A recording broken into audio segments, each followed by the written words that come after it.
We're going to go over a key concept that can help you improve your athletic movement, and we're going to start right now.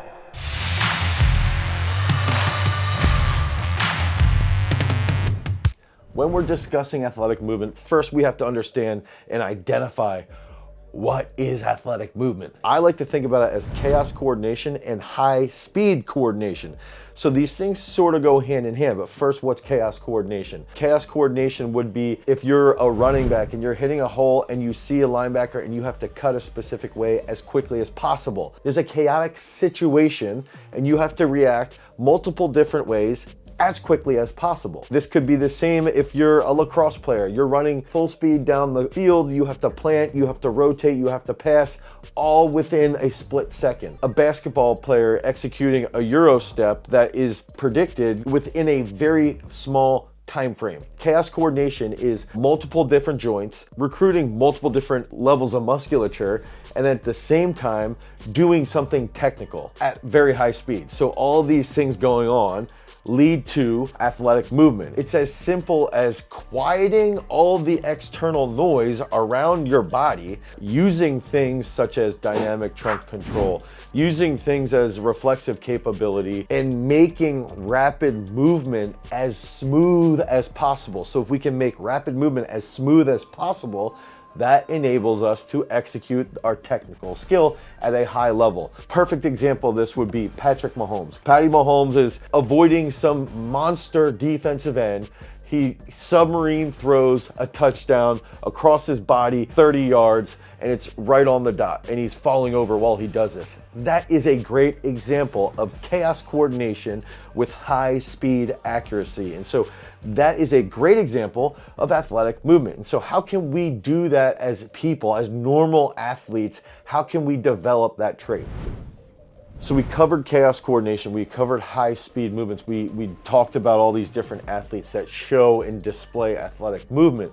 So this is known as, in literature, this is known as open skilled sports. So open skilled sports take on a massive amount of external force. There are high degrees of ground reaction forces while they're running, and they also typically will have to deal with the force of an opponent. Open skilled sports are done in unpredictable ways at high speeds, with high levels of force coming in all different directions. It's not pre-programmed. A weightlifter who goes out and does a snatch, a phenomenal snatch, think about Lasha Talakadze snatching close to 500 pounds, that's different. That is closed skilled. Open skilled would be Jordan Burroughs setting up a crazy blast double, but it's unplanned. It's not pre-programmed. His body pre-programs it, but in that moment, it's chaos. So it's important to understand that typically, high-speed explosive movements have to be a little dumber, okay? They're not as complex. Compare, let's say, the waltz. You can execute the waltz at slow speeds, and it's essentially a pretty complex movement. But the goal would be to get the waltz to be executed at very high speeds. So that's done in this crazy high-speed environment. Typically, when we're running at full speed, think about Usain Bolt. Usain Bolt running at full speed would really struggle to cut in a specific direction because it's harder to cut at higher speeds. So we need to mold those two areas, the waltz with Usain Bolt, so that now we have athletes that can coordinate at a very high speed, and that in turn makes them better athletes. But what can we do to do this? What can we do to get our athletes to coordinate more effectively so that they can operate at those higher speeds? So there's two key concepts here before we really dive deep into the application that we have to remember from our reflexive strength video. Is that the first concept is that our brain operates slower than most of these high speed movements. We can't actually execute these movements with brain control, with central control. So that's where central pattern generators come into play. And if you want to learn more about that, you can watch our reflexive strength training video. But we have to remember that concept that our brain is a little slow relative to these functions that we might be seeing on a football field, a soccer field, wherever that might be. That second aspect is that now, if we know that, we can train central pattern generators, we can train these different technical skills through the process of chunking, and how we can learn different specific patterns inside the weight room at slower speeds and we break those slower speeds down into different parts that then enable us to execute them at faster speeds when we're in the competitive state. So let's remember those two key concepts, and now we're gonna get deeper into the application behind what's gonna help you improve your athletic strength. So that brings us to the main topic of today's video, and that is going to be based around co-contractions. So when muscles around a joint are active at high speed, co-contractions occur to stabilize the joint in preventive corrective fashion. So now we can start to think of Barry Sanders runs full speed, he plants and he cuts. What happens in his hip and in his knee is his knee achieves a co-contraction to stabilize his knee joint, and same with his ankle joint, to help prevent crazy amounts of noise that could make his knee unstable. Now he plants based off of the skill of mastering co-contractions, and he can get out of that situation much faster because it's more stable. If we have a more stable object, think about walking on unstable ground. Think of your joint as a shaky platform versus a stable platform. If your platform is more stable, you can walk much easier. It's the same concept here. If Barry Sanders was just based off of brain control, central control, his reflex would occur with about a 50 millisecond delay to initiate that cut. Now, because he was such a phenomenal athlete, and that's where we're trying to go, his body had the skill of preflexes. So preflexes are local and they're autonomous. When Barry Sanders hits that monster crazy cut at high speeds with large amounts of force, he has a preflex known as a co-contraction, which enables him to cut faster, and that is all semi-autonomous. So it's enabling him to do something without actually initiating that central control through the spinal cord. So co-contractions and preflexes are sort of synonymous. They're synonymous in the fact that they are forcing the body to pre-tense musculature so that we can take on a massive amount of force and apply that to changing direction. Co-contractions, in essence, are a skill that we have to train so that our body learns how to pre-tense or pre-flex. So now we can use those massive loads, those massive external forces to get out of cuts more effectively with more stability. So co-contractions solve the problem of our slow brain. It makes our body smarter, more intelligent than the recruitment that's going on from our brain. It's the same concept when we're thinking about a rhythmic pattern such as cutting with our knee joint, with our hips, with our elbows, with our shoulders. These things are happening semi-autonomous from actual brain control. And so if we understand that, we can start to figure out, how can we train co-contractions? How can we improve that skill? How can we get better? How can we be more athletic? I want to share a really quick story that everybody can probably relate to. Okay, so if I have an athlete and I have a 6'5" offensive lineman, he's a mid-major style lineman, he's relatively athletic, he's not going to be a power 5 guy, he's big, he's doing hurdle hops. Now, one thing that we can see is the high speed athletes, the athletes that are greater with their athletic movement, are hitting these hurdle hops and they're reacting quickly. And what I like to do is put mini hurdles or even speed ladders to increase or enhance perturbations in the rhythm. So if we're doing hurdle hops with no mini hurdles or no speed ladders, it's easier. Now if we put a mini hurdle in where they have to adjust their height and adjust their force recruitment, or if we put in a side speed ladder jump, now we can sort of force their body to get a little bit smarter. And in this example, this big offensive lineman was doing hops and then landing and doing a double hop before he would do his main jump again. So instead of hit, go, hit, go, hit, go, it was hit, hop, hop, go, jump, hop, hop, go, jump, hop, hop, go. And so the problem was the athlete was doing 2 jumps and it was taking more time for him to react.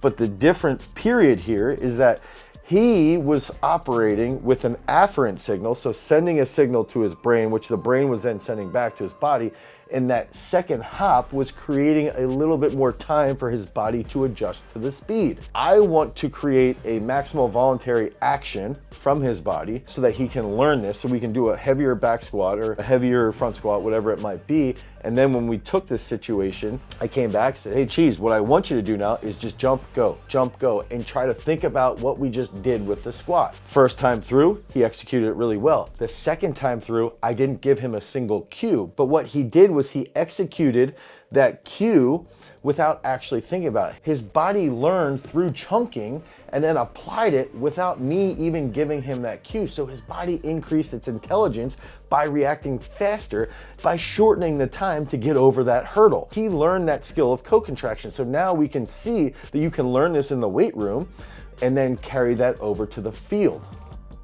So this can also be related to individuals who are doing a vertical jump. If you see someone dropping extremely deep on their counter movement, and then they go jump, typically you give them a quicker cue, just, hey, shorter counter movement, shorter drop and go. Now that braking period is faster, they have greater recruitment, there's better co-contractions around their hips, around their knees, around their ankles that were trained, and that increases their vertical jump.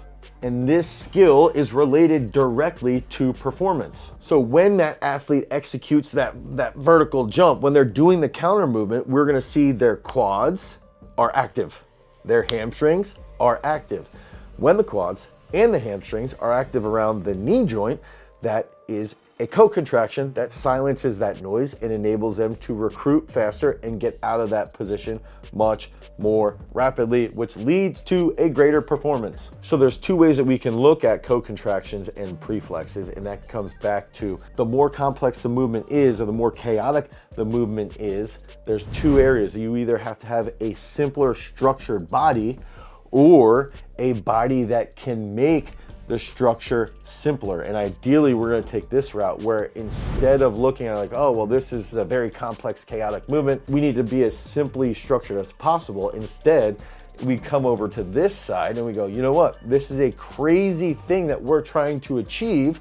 It's extremely chaotic. It's extremely complex, but we need to train it and enhance the intelligence of our athletes. We need to enhance the intelligence of our bodies. And so we know that co-contractions and preflexes can dampen the noise and increase force sharing, which in turn leads to greater performance on the competitive open skilled field, as well as inside those closed skilled sports. Okay, so how can we apply this to training? All these big words and whatever, how can we apply this to training? That first step would be through technical coordination. So high speed movements with high force, cleans, snatches, co-contractions, shoulders, knees, hips, everything. That happens over and over and over again. And we can even look at areas of a drop time in a snatch, might be 0.4 seconds, might be 0.38 seconds. This is happening through co-contractions, through pre-programmed semi-autonomous action.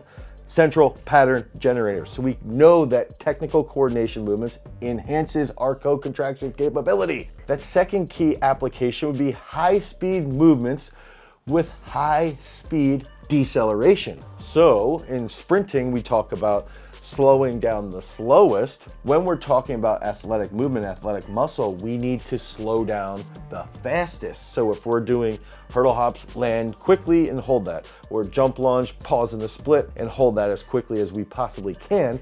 Now we're training how to slow down with a massive amount of force the fastest. A third key concept would be using contrast methods. We have a whole video devoted to contrast methods, and there are carryovers, as I mentioned in our previous example, where you can use maximal voluntary contractions or maximal voluntary actions to enhance someone's capability with co-contractions. There's a time frame that you want to see that the individual learns the skill, but it takes a little bit of time to take the brain control, to take central control, and to teach the body how to co-contract. And then over time, you start to remove that central control so that it happens at an even faster pace. So using the contrast method is an extremely valuable way to improve co-contractions. And then the last two key concepts will be using reflexive strength training and plyometric training. That's typically going to be key to teaching the body how to co-contract. And then finally, ultimately, we have to learn chunking methods through specific sport applications. So if we're someone like Patrick Mahomes and we're out scrambling in practice, we need to use that time, practice scrambling, practice throwing cross body on the run, practice pump fakes, all these different things through using chunking methods to enhance our body intelligence. So looking back over athletic movement, we have to remember co-contractions, preflexes, those are the key behind handling high-speed chaos. We need to know the basics of physiology. We need to know how to create a more stable structure. Go back to that platform analogy. We need to know how to take a shaky platform and make it stable. And with preflexes and with co-contractions, we make it more stable, and that's what makes us more athletic. We have to use general strength movements to try and trigger thought processes in the athlete to make them aware of what we're trying to get them to feel, and then over time, those general strength movements, which are simpler, become more and more and more and more complex and less thoughtful. They're still intentional movements, but they're semi-autonomous movements. So when someone begins with training, their nervous system might just be able to handle a back squat. As they train for 3 to 5 years, they can handle contrast methods with back squats and jumps. And then as they get even more elite, we start to focus simply on reflexive work and plyometric work. And then finally, the big key as athletes and as coaches, we have to realize that different athletes have different levels of intelligence with their body. So some athletes can be introduced to reflexive work much earlier than other athletes because they're able to coordinate at faster speeds in chaotic situations. So use all these concepts, and if you want more information around reflexive strength training and around our system of training, click on the link down below, head over to garagestrength.com. You can pick up our Sports Performance Bible, book, and course where we go deep into all these concepts to help you become a better coach and a better athlete that has more athletic strength. Remember, when we're thinking about training, when we're getting into the stew of everything and trying to be freaks, you always have to cultivate your power. Peace.